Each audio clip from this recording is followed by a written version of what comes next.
नमस्ते। Cold fusion Hindi के एक और एपिसोड में आपका स्वागत है। एप्पल को लॉ सूट से कोई अनजान नहीं है, लेकिन पिछले कुछ हफ्ते कंपनी के लिए काफी कठिन रहे, क्योंकि यूनाइटेड स्टेट्स सुप्रीम कोर्ट ने एक customer anti trust law suit को आगे बढ़ाने की अनुमति दी थी एप्पल के खिलाफ। तो इस बार एप्पल ने क्या किया और क्यों लोग उन्हें स्यू कर रहे हैं, इस वीडियो में हम यही जानेंगे। एंटी ट्रस्ट लॉ वो नियम है जो व्यापार कैसे एक दूसरे और उनके ग्राहकों के साथ व्यवहार करते हैं उसको रेगुलेट करते हैं।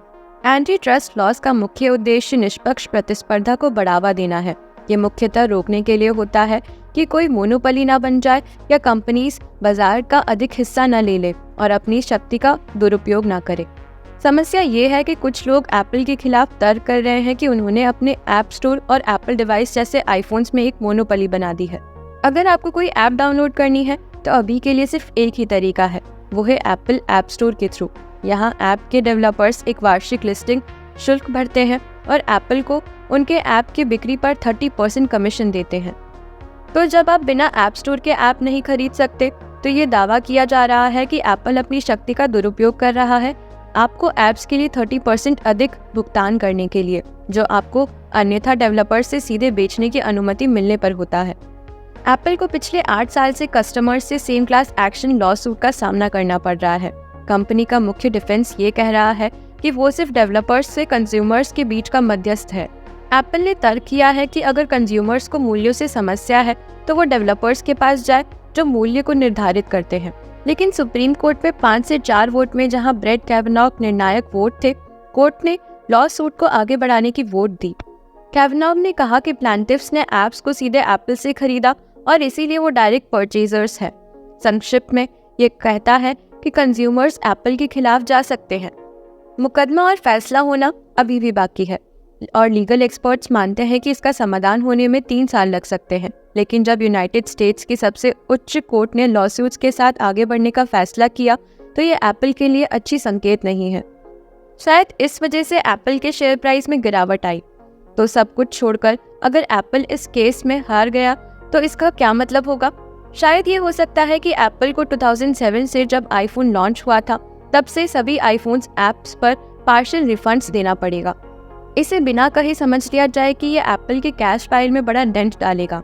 एप्पल ने सिर्फ 2018 में ही ऐप डेवलपर्स को $34 बिलियन दिए हैं, तो इतने बड़े नंबर का 30% रिफंड करना पिछले 10 से अधिक सालों की होस्टिंग कॉस्ट के लिए कंपनी के लिए काफ़ी डिवास्टेटिंग होगा। एप्पल को शायद मजबूर किया जाए कि वो ऐप्स खरीदने के लिए कोई ऑल्टरनेटिव मेथड्स अलाउ करे, जहां वो कोई कट नहीं लेते। थियोरेटिकली यह ऐप्स को सस्ते और कंज्यूमर के लिए अधिक एक्सेसिबल बनाएगा।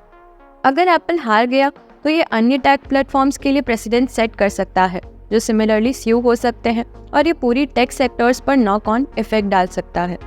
उदाहरण के लिए माइक्रोसॉफ्ट ने हाल ही में डिस्क लेस एक्सबॉक्स अनाउंस किया है। मतलब अगर गेम्स सिर्फ उनके स्टोर के थ्रू ही अवेलेबल है तो माइक्रोसॉफ्ट को भी मोनोपोली चलाने का आरोप लगाया जा सकता है। केस के लिए अमेज़न और गूगल के लिए भी रिस्क इम्प्लीकेशंस भी हैं।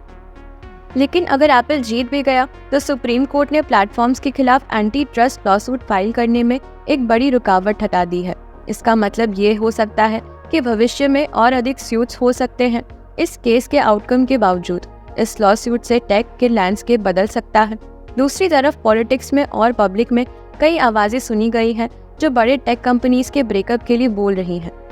छोटे से समय में कुछ कंपनीज ने इतना मोमेंटम गेन किया है कि वो सिर्फ बिलियंस वर्थ नहीं है, बल्कि उनके मार्केट्स पर इतना कंट्रोल रखते हैं कि जैसे पहले कभी नहीं देखा गया था। तो एक तरफ शायद इस केस से बिग टेक मोनोपोलीज को तोड़ना आसान हो सकता है, लेकिन दूसरी तरफ कुछ अनइंटेंडेड कॉन्सिक्वेंसेस भी हो सकते हैं। मुझे लगता है कि ये हमारे फ्री एंटरप्राइजेस सिस्टम पर एक हमला है, क्योंकि ये नो फॉल्ट मोनोपोलीज हैं। उनके प्रपोजल के अनुसार अगर आपकी रेवेन्यू $25 बिलियन तक पहुंच गई तो आपको स्प्लिट अप करना पड़ेगा। ये एक ड्रास्टिक मेजर है जो हमारे करंट एंटी ट्रस्ट लॉज के साथ कोऑपरेट नहीं करता। ये इनोवेशन को हार्म कर सकता है और ऑनेस्टली लॉन्ग रन में कंज्यूमर्स को हार्म कर सकता है। तो ये केस अभी खत्म नहीं हुआ है, ये तो अभी शुरू हुआ है। लेकिन सुप्रीम कोर्ट का स्टैंड नोट किया गया है। आने वाले सालों में टेक कंपनीज को एक इंटरेस्टिंग माइनफील्ड नेविगेट करना पड़ेगा।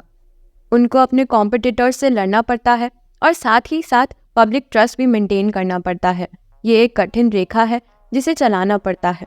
राजनीति और बढ़ते हुए पब्लिक डिस्ट्रस्ट ने इस काम पर और भी कठिनाई बना दी है। तो आप क्या सोचते हैं, क्या एप्पल के पास ऐप मार्केट पर मोनोपोली है? और आप क्या सोचते हैं कंपनीज को उनके बड़े होने के लिए स्यू करने के जनरल आइडिया के बारे में? नीचे कमेंट सेक्शन में अपने विचार बताएं। इस वीडियो के अपडेट के रूप में जब ये बनाया जा रहा था तब कुछ न्यूज़ आई है। जस्टिस डिपार्टमेंट और फेडरल ट्रेड कमीशन के द्वारा गूगल, फेसबुक और अमेजॉन के खिलाफ एक पोटेंशियल एंटी ट्रस्ट इन्वेस्टिगेशन हो सकती है। गूगल को उनके प्ले स्टोर और गूगल सर्च में मोनोपोली बनाने का दावा किया गया है। अमेजॉन पर उनके लो प्राइसेस के इन्वेस्टिगेशंस हो सकते हैं और फेसबुक को इंस्टाग्राम और व्हाट्सएप को छोड़ना पड़ सकता है और उनका प्रभाव भी कम करना पड़ सकता है। बिना कहे समझ लिया जाए कि ये एक फाइल राइड होने वाला है। तो धन्यवाद इस वीडियो को देखने के लिए। मेरा नाम जगोगो है और आप कोल्ड फ्यूजन हिंदी देख रहे थे। अगर आप ऐसे टॉपिक्स में इंटरेस्टेड हैं और बहुत कुछ और, तो आपको ज़रूर सब्सक्राइब करना चाहिए। ठीक है, तो मैं आपको जल्द ही मिलूंगा नेक्स्ट एपिसोड के लिए। Cheers guys, have a good one.